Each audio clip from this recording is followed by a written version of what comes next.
anos passados, surgiu aqui no movimento espírita de São Paulo duas jovens espíritas convictas, muito bem intencionadas, que passaram a oferecer aos centros espíritas curso sobre física quântica, no objetivo de respaldar a doutrina espírita com conceitos científicos.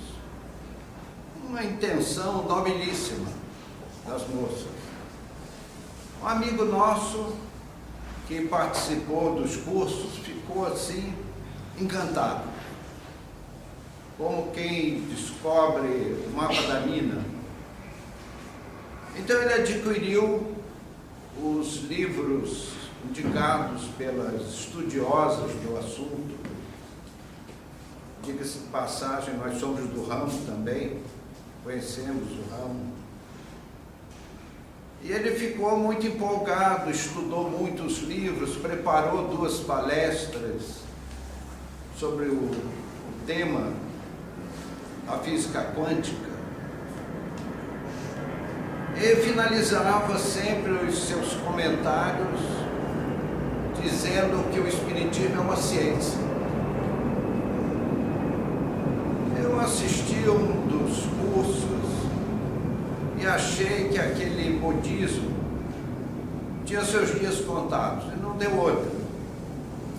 Com o passar do tempo, as moças pararam de apresentar os cursos, o meu amigo também se desinteressou pelo assunto, e há alguns anos não se fala mais de física quântica nos centros espíritas. Agora imaginem, os amigos, um auditório espírita em que as pessoas ali estão trazendo problemas pessoais, às vezes muito graves, em busca de uma orientação, de uma ajuda, de um esclarecimento, de uma diretriz de vida.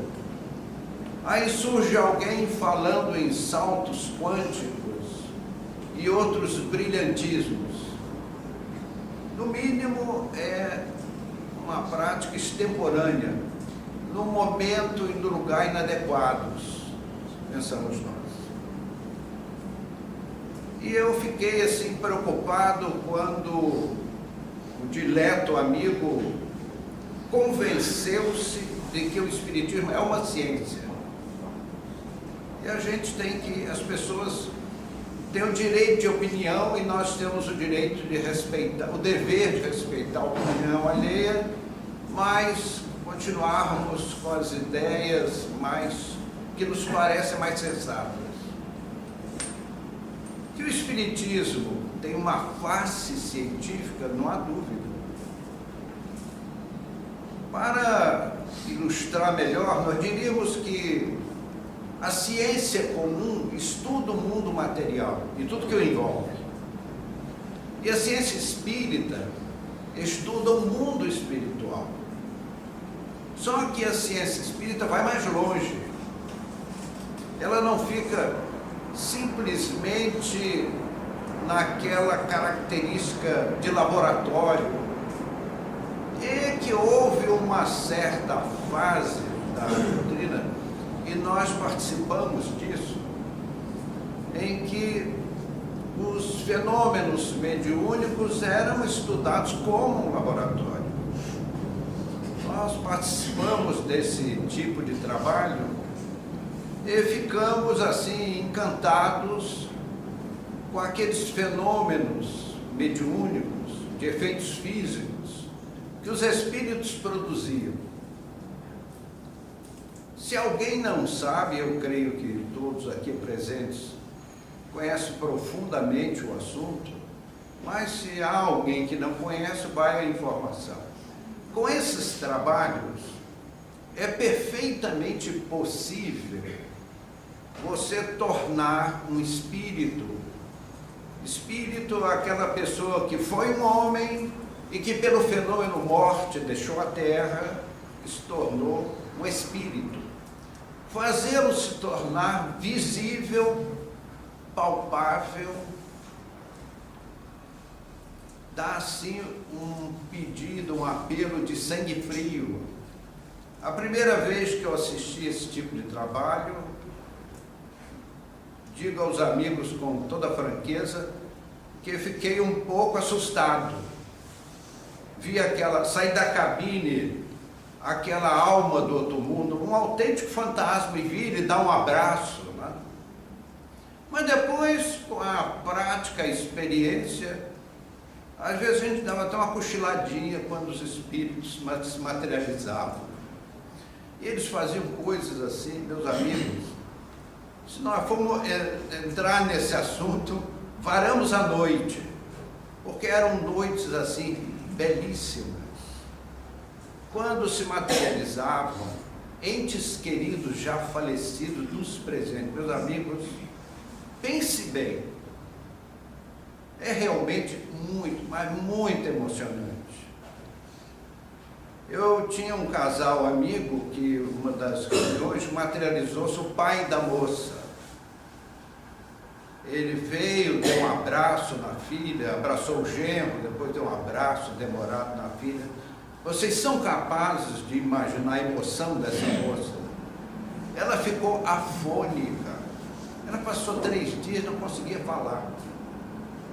Ela teve um colapso vocal de fundo emocional. Ela ficou rouca, fanhosa, e às vezes comunicava até por gesto. Depois foi indo, melhorou, passou a emoção. E crianças já desencarnadas. Eu tive com a minha esposa um filho que faleceu, tenra idade, uma criança. Mexe muito, mas muito com a sua alma.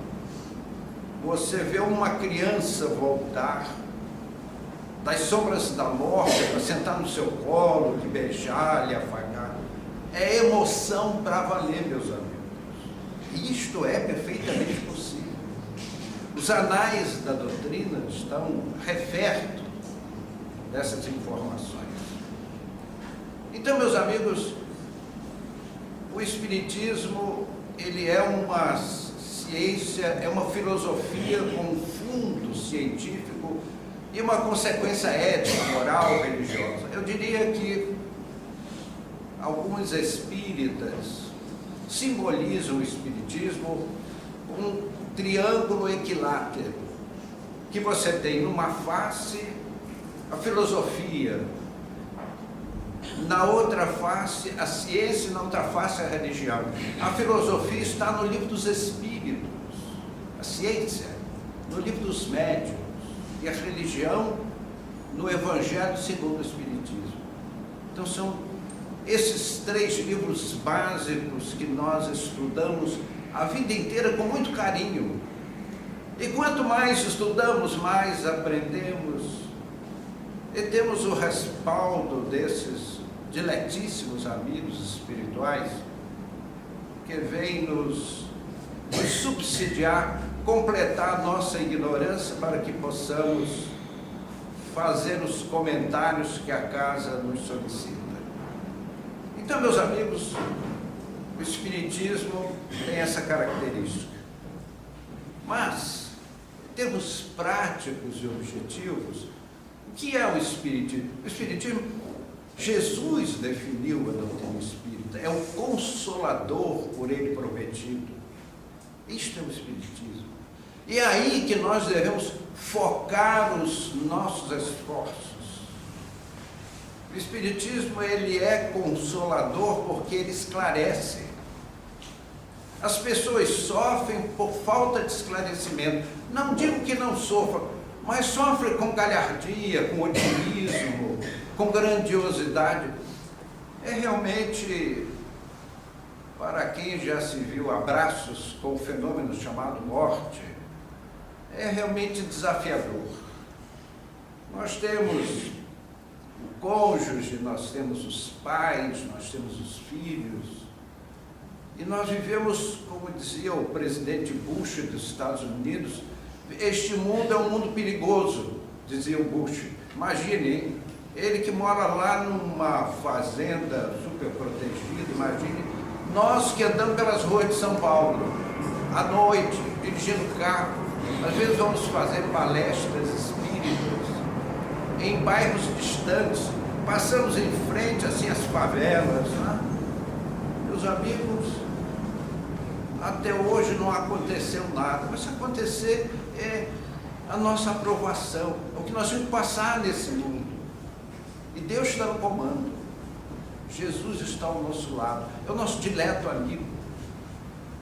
Nós, meus amigos, queiramos ou não queiramos, estamos mergulhados na aura espiritual de Jesus, que envolve todo o planeta Terra. É por isso que quando nós nos referimos ao Mestre, nos sintonizamos na frequência divina do Senhor e nos emocionamos. Então, o Espiritismo, ele consola porque esclarece. Esclarecidos, nós ficamos mais fortes. Nós sabemos viver melhor. O espírita é aquele que tem conhecimento de causa. Então, ele sabe viver. Erra, sim, porque somos humanos, porque somos imperfeitos, cometemos muitos erros, mas com as luzes da doutrina, nós evitamos os erros mais graves. Cometemos aqueles errinhos, aqueles pecadinhos, né? Às vezes não retribuímos o bom dia de um vizinho de maus bofes, né? Às vezes emitimos um pensamento descaridoso para quem erra muito. São os nossos errinhos, mas os erros graves, graças a Deus, nós conseguimos evitar com as luzes da doutrina. Passamos a ver esse mundo como uma necessidade, não como um objetivo.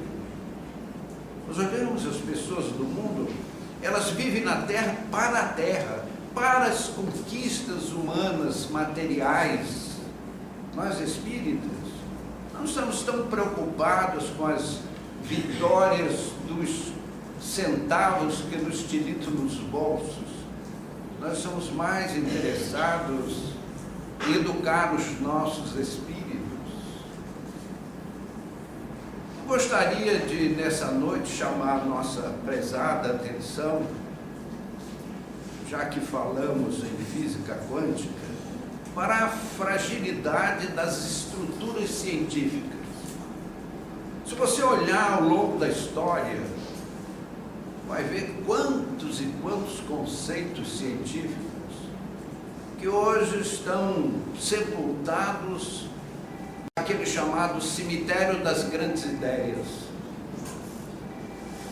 Há em alguns estados americanos uma lei arcaica, e que foi ferro e fogo no começo do século passado, estabeleciam aquelas leis que o trabalhador braçal devia ganhar do empregador umas pastilhazinhas de sal.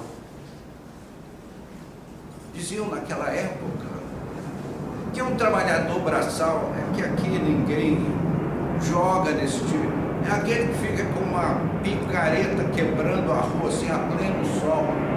É um pouco cansativo. Eu penso que não é porque vocês são fortões. Mas uma picareta removendo as pedras do caminho, o sujeito transpira muito. E o que parecia? O suor seco ficava salgado. Então admitia-se cientificamente, entre aspas, que era perda de sal do organismo. Então aquele sal que você come com feijão e arroz, lá não é nem tanto feijão com arroz, com outros alimentos, né? Você perdia da transpiração, quando na verdade aquele teor salgado da pele do braçal é uma reação química, não é sal. Ele não saiu como sal do organismo. Então era uma lei infantil. As farmácias americanas da época vendiam pastilhinhas de sal. Então a dona de casa, depois de arrumar a cozinha, chupava uma pastilhinha de sal para repor, entre aspas, o sal, teria sido perdido pelo organismo. Então nós vemos quantas tolices passaram pelo mundo e que foram para o cemitério das grandes ideias. E é por isso, amigos, que nós espíritas enxergamos nos precursores do espiritismo uma sabedoria extraordinária. Há um ditado que diz: para o bom entendedor, um pingo é um discurso. Eu acho um pouco de exagero, fica para lá. Pingo é um discurso, mas deixa para lá. Isso é um adágio popular. Então, amigos, se Allan Kardec tivesse se respaldado em alguma tese científica para justificar o espiritismo, o Livro dos Espíritos hoje seria uma gorda brochura amarelecida na prateleira de um sebo aguardando um comprador excêntrico. Eu chamaria a nossa atenção, para o livro de Kardec, a Gênese, capítulo 6. Ali os espíritos fazem uma revelação notável. Eles nos falam do fluido universal. Eles dizem que é um elemento básico que nasce do próprio Criador. É a fonte de todas as matérias conhecidas ou desconhecidas no universo, por mais desassemelhadas que sejam. Nós vemos os cientistas, os homens da física, a dificuldade de entender os neutrinos, a matéria escura e outros elementos do universo. Eu vou ali na rua, levanta-se o meu dedo e em um segundo alguns bilhões de neutrinos atingem o meu dedo. Mas ninguém aqui sentiu neutrino nenhum, não é isso? Nos dias de sol, trilhões de neutrinos por segundo. E como nós vamos entender tudo isso? Aqueles sábios espíritos nos deram a fórmula. E o fluido universal, ele se transforma, ele é assim, maleável, vamos dizer assim, entre aspas, manipulável pela mente dos espíritos. É aquele ponto tão difícil de ser estudado, espírito e matéria. A matéria é o fluido universal. Ela é o elemento básico do universo. E tudo que nos cerca, visível ou invisível, parte do fluido universal. Os grandes espíritos, com o seu poder, o seu domínio, eles plasmam os mundos, as constelações, as galáxias, aos milhões. A nossa Via Láctea, que é a nossa morada cósmica, tem 200 bilhões de sóis. Meu Pai do céu. Se você tiver dúvida, é só ir ali na rua e ficar contando no céu. É fantástico, são fantásticos os números cósmicos, pela grandeza desses espíritos que criam situações, estruturas para aportar os filhos de Deus, as criaturas plasmadas, criadas pelo Criador, destinadas à felicidade eterna. Li um livro de um magnetista, Magnetismo Curativo, o nome do livro, Afonso Coe, um francês que tinha um consultório, na época era permitido, hoje não mais, e ele atendia com uma capacidade, uma qualidade nunca vista.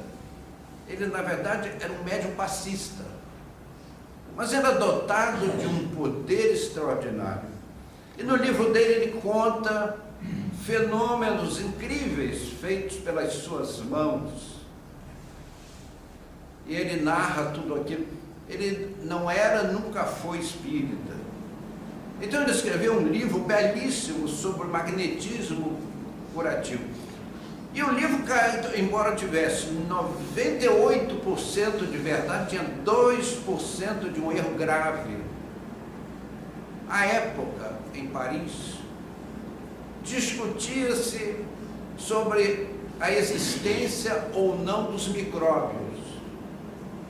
Quem estava no banco dos réus do Tribunal da Inquisição Científica, entre aspas, eram os micróbios, as bactérias, os vírus. À época nem se aprofundava tanto nas características dos nossos irmãos pequenininhos. E Afonso Boé escreveu um longo artigo tomando partido de que os micróbios não existem. E o que aconteceu? Aquele oportuníssimo livro que passava todo o know-how daquelas pessoas de boa vontade que pretendem ajudar a dor do seu semelhante através do passe. O livro foi para a prateleira do sebo, uma brochura amarelecida, como seria o Livro dos Espíritos se Kardec tivesse respaldado a doutrina em alguma tese científica. Nós temos pelos cientistas um gigantesco respeito, porque tudo de bom que nós vivemos foram esses homens de ciência inspirados por Deus e pelos espíritos benignos que nos trouxeram a luz elétrica, a alvenaria, a engenharia, a construção civil. Graças a Deus estamos num mundo disciplinado. Então, meus amigos, tivesse Kardec feito isso, o espiritismo teria sido um retumbante fracasso. Muitas pessoas dizem que o espiritismo foi fundado por Allan Kardec. São pessoas que nada sabem, dizem daquilo que pensam, não daquilo que é. Allan Kardec se viu à frente dos fenômenos mediúnicos e teve o bom senso de registrar tudo aquilo e jogar a lógica e criar uma revista a qual nos reportamos há alguns dias, através da qual ele trocava informações com os espíritos e os espíritas de todo o mundo e aperfeiçoava as informações que chegavam do mundo espiritual. A grandeza do espiritismo, algumas pessoas perguntam como depois de 150 anos o espiritismo continua aí imbatível. Meus amigos, a ciência nos últimos 150 anos ela evoluiu mais do que em toda a história da humanidade, e a doutrina espírita continua aí viva, trazendo seus frutos para a humanidade na forma de esclarecimentos e na forma de consolos, ou consolos pelos esclarecimentos. Vejam só, amigos, por que o espiritismo é assim tão sólido? Algumas pessoas dizem, é pela sabedoria dos grandes espíritos que trouxeram as teses espíritas, os ensinamentos espíritas. É uma verdade, mas é uma verdade incompleta. Há uma razão ainda mais importante. Qual é essa razão? É porque o espiritismo se baseia em fatos, não em teses, não em teorias, não em elucubrações. Não foi um indivíduo muito inteligente, que teria sido Kardec, foi realmente inteligente, porque era um espírito de grande maturidade e nos trouxe informações belíssimas, mas buriladas dos ensinamentos dos espíritos. Então, meus amigos, a doutrina se baseia não em teses, não em teorias, mas em fatos. E o que é o fato, se não a natureza em ação? Por exemplo, a chuva é um fenômeno natural. Não há nenhuma teoria na chuva, é só você ir lá fora e usar um guarda-chuva, tomar um banho se quiser. Então, não há o que se discutir. O fenômeno natural. Quando nós dissemos que o Espiritismo vai crescendo no mundo sem volta, sem retorno, sem fim, porque o fenômeno mediúnico, que é a base da ciência espírita, ele está nas leis naturais. Quem leu a vida e obra de Carmine Mirabelli, pessoas falam, mas por que essas coisas não são assim, em grande quantidade? É porque não leu Carmine Mirabelli. Mirabelli tinha em cima da sua cama uma lâmpada de 200 watts, porque senão ele não conseguia dormir. Os espíritos não deixavam, os espíritos brincalhões usavam os fluidos colossais de Mirabelli para perturbar a ele próprio. E as pessoas até não gostavam muito de receber Mirabelli como visita em casa, porque os espíritos brincalhões, a primeira coisa que faziam era quebrar as louças. Então ninguém queria receber o Mirabelli em casa, a menos que antes você pegasse toda a louça e guardasse no vizinho, porque ele era simplesmente fantástico. Nós, no nosso grupo, fazíamos efeitos físicos à meia luz. Nós tínhamos dentro da cabine do médium um reostato e uma lâmpada vermelha de 15 watts. E os espíritos, pelo reostato, regulavam a luz. Fantástico, né? Então eu digo, olha, os fantasmas já estão chegando, que a luz começava. Mirabelli fazia suas reuniões a pleno dia de sol, ou em salões com a iluminação aqui presente. E ele volitava dentro da sala, saía por uma janela e voltava por outra. Meus amigos, isso está registrado em fotografias, em atas assinadas por grandes cientistas de renome mundial que pesquisaram Mirabelli. Então, o fenômeno mediúnico não tem volta. Eu vou lembrar nas páginas da história um fato interessante.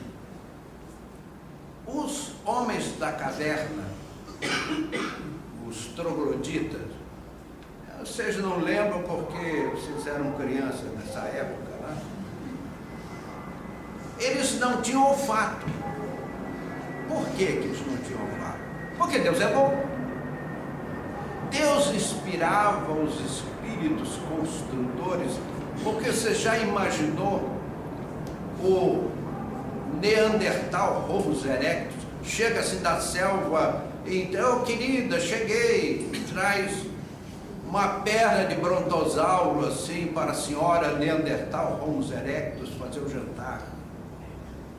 E lá naquela caverna eu pergunto a vocês, tinha tomada elétrica, para ligar o freezer, para guardar o brontosauro lá dentro? Não. Faltava luz. E o que acontecia? Os alimentos se deterioravam e eles comiam coisas deterioradas. Por isso Deus, na sua infinita bondade, tirou o olfato, mas deu uma arcada dentária de molares. O homem das cavernas não tinha frontais nem os dentes caninos, eram todos molares. Então era um sorriso meio estranho, não? Mas forte, para que eles pudessem comer. Meus amigos, o Deus é bom, tá? Deus permite que às 10 da noite a gente deite na cama e durma e esqueça esse mundo. Vocês já imaginaram se a gente não dormisse? Tragédias do mundo. Só coisa ruim, só coisa terrível.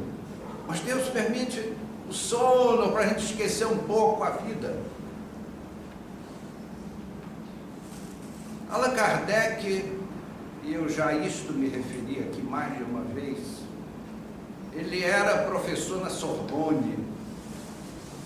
Ele vai entrando na faculdade, um jovem funcionário, professor, eu queria falar com o senhor. Pois não, meu jovem. Eu na minha casa, professor, eu consegui hipnotizar uma cadeira. Aí o professor se segurou para não dar uma gargalhada. Mas como? Uma cadeira tem um sistema nervoso para ser hipnotizada. E o rapaz percebeu a ironia, disse: o senhor está convidado a ir à minha casa ver a hipnose da cadeira. Em França, à época, era suma grossura alguém lhe convidar para ir à casa, você não ia, ou recusar o convite, não pode. Hoje já não é mais assim, as pessoas já não são tão very polite gentlemen. Então, Kardec ficou entre a cruz e a caldeirinha e teve que aceitar o convite e foi lá na casa do rapaz. Ele chegou a uma casa simples, de um funcionário administrativo da faculdade. Sentaram-se numa sala e ali estava o dono da casa, a senhora que era mãe de família, duas meninas, uma de 12, outra de 13 anos, e ele, o mestre da Sorbonne, Martini, hein? Puxa vida, mestre da Sorbonne. Aí eles tinham um código, botaram uma cadeira no meio da sala, eles tinham um código por cadeira. Uma pancada queria dizer sim, duas pancadas queria dizer não. Cadeira, você já pode conversar com a gente? Sim. Puxa, professor, nossa, acabei de descobrir uma nova lei do magnetismo que atinge os objetos. Ficou empolgado.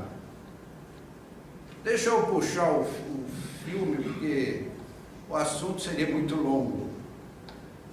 Então, Kardec aí já não era mais o rapaz que convidava. Kardec estava sumamente interessado em conhecer o que droga era aquela. E lá, depois de várias reuniões, eles inventaram prender uma folha de papel na mesa. Eu estou queimando muitas etapas, porque o assunto seria longo. E colocaram preso numa cestinha um lápis, que o francês ainda chama de crayon. Deixa eu falar, né? Era lápis. Crayon, né? Poxa, é lápis, cara. Aí eles botaram a cestinha em cima do papel, ela ergueu-se e começou a escrever. E um detalhe, do centro, assim, caracol, do centro para a periferia do papel, até acabar o papel. Fantástico. Por que os espíritos fizeram assim?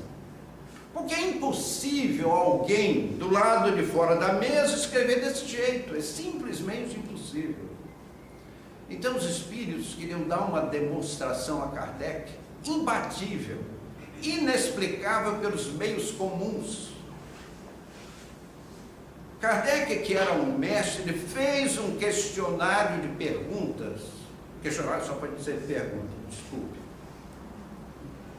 Que a menina de 12 anos podia responder, a de 13, e ele foi subindo o conhecimento das perguntas, até que ele eliminou todo mundo por essa técnica. Vinham respostas perfeitas de temas que ninguém ali naquela sala, menos ele, tinha conhecimento. E por fim, ele resolveu fazer perguntas que ele não sabia as respostas. E a pranchetinha deu as mais belas explicações. Ele falou: meu Deus do céu, me diga uma coisa, quem está escrevendo aí, afinal de contas? E o espírito respondeu: eu fui um homem, agora sou um espírito, deixei a terra. Como eu posso ter certeza disso? Os espíritos responderam: não há efeito sem causa. Todo efeito tem uma causa. Todo efeito inteligente tem como causa uma inteligência. E quem tem inteligência são os homens. Aí Kardec jogou a toalha. Os espíritos existem mesmo e podem se comunicar conosco. Meus amigos, William Crookes, cognominado pai da física, cujas teses eu tive o prazer de estudar, o estado radiante da matéria, que é o quarto estágio da matéria, o tubo de Crookes e outras conquistas do sábio inglês. Ele estudou os fenômenos mediúnicos e escreveu um livro em que ele diz textualmente: senhores, eu não vos digo que isto é possível, eu vos digo que isto é um fato. E publicou o livro. Veja a sabedoria de William Crookes, Fatos Espíritas. Porque o Espiritismo baseia-se não em teses, mas em fatos, nas leis naturais. No Brasil, na Argentina, nos Estados Unidos, na Europa, na Ásia, os espíritos se manifestam. Eu vi os médiuns trabalhando com os espíritos no Japão. Aqueles mantos amarelos, inspirando os médiuns de um templo budista que eu fui. Então, meus amigos, o Espiritismo veio para ficar. E não adiantam teses espíritas, teses contrárias. Eu recebi um convite de um amigo para ir a um curso de parapsicologia. Claro que só fui porque ganhei o convite de graça. E lá o cavalheiro começou a atacar o Espiritismo sem a menor licença. Mas não é um curso de parapsicologia? E ele começou a falar uma porção de coisas que não eram verdadeiras. E nessa época eu participava de um grupo de experimentações de efeitos físicos. Eu fui lá, reverendo, o que o senhor colocou não é verdadeiro. Eu vim aqui convidar o senhor para o senhor ir lá na nossa reunião, ver como são os espíritos. Eles tomam forma física. Crianças que se materializavam e que ficavam perturbando a reunião, correndo dentro da sala. Entes queridos falecidos, dos presentes. E ele respondeu assim: materialização não existe. Portanto, lá eu não tenho nada a ver, então não comparecerei. Poxa, é muito científico isso, né? Aquele que se diz doutor numa ciência e que você oferece a oportunidade de estudo, ele se recusa. Fantástico isso. E cobra caro para apresentar um pseudo curso que era apenas um ataque ao Espiritismo. Meus amigos, a doutrina espírita veio dos fenômenos mediúnicos. E os fenômenos são inteligentes e se autodefinem. Eles são inteligentes e se definem. Quem é a autoridade para dizer o que é o fenômeno? Aquele que é um cético, que nunca viu o fenômeno, ou o próprio fenômeno? Ah, mas é o subconsciente. Engraçado. Por que os médios, eu sou o subconsciente de tal pessoa? Por que não diz isso? Por que ele mente sempre, diz que é o Pedro, José, o Antônio e outros amigos espirituais, como Emmanuel, André Luiz, Maria Dolores e tantos outros. Vitor Hugo, pela pena da professorinha Zilda Gama. Meus amigos, graças a Deus, nós não vamos morrer. Os nossos entes amados que demandaram a espiritualidade nunca estiveram tão vivos e ficam felizes a nos ver aqui estudando o Evangelho de Jesus. Agradecem-nos a oportunidade. Meus amigos, que Jesus nos abençoe e nos guarde em sua paz.